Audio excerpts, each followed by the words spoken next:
శివాజీ ఇప్పుడు చర్చ ప్రారంభించేశారు. ఒకటి, సంభాజీని శివాజీనే జైల్లో పెట్టించాడు, అతను దుర్మార్గాలు భరించలేక అతను ఆడవాళ్ల పట్ల విపరీతమైనటువంటి వ్యవహారంతో ప్రవర్తిస్తుంటాడు, అట్లాగే శివాజీదైన బోలెడు లోపాలు ఉన్నాయి అన్నటువంటి చర్చ ఒక వర్గం బిగించేసేసింది సోషల్ మీడియా వేదికగానే. దానికి వాళ్ళు చూపించేటటువంటి సాక్ష్యం ఏంటంటే, అప్పుడు ఎవరో ఏదో పుస్తకం రాశారట. రాసిన వాళ్ళు ఎవరు ఇంతకీ? ఇప్పుడు రామాయణం మహాభారతాలకు సంబంధించి రామాయణ విషవృక్షం అని చెప్పి కూడా రాశారు.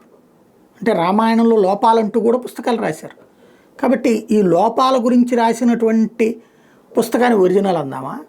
వాల్మీకి రాసిన రామాయణం ఒరిజినల్ అందామా?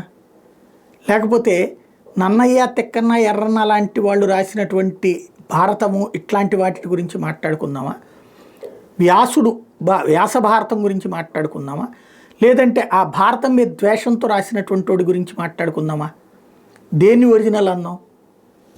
ఇవాళ రోజున ఒక శివాజీ గురించి పాజిటివ్గా ఓ సినిమా వస్తే తట్టుకోలేకపోయినటువంటి వాళ్ళు మరి అక్బర్ గురించి దొంగ పాయింట్లు చెప్పుకొచ్చి, బాబర్ గురించి గొప్పగా చెప్పుకొచ్చి, ఈ దేశం మీద దండయాత్రలు చేసిన దుర్మార్గులను గొప్పగా చూపించి, ఈవెన్ బ్రిటిష్ వాడిని కూడా గొప్పగా చూపించినటువంటి దౌర్భాగ్యం మన దగ్గర ఉందే.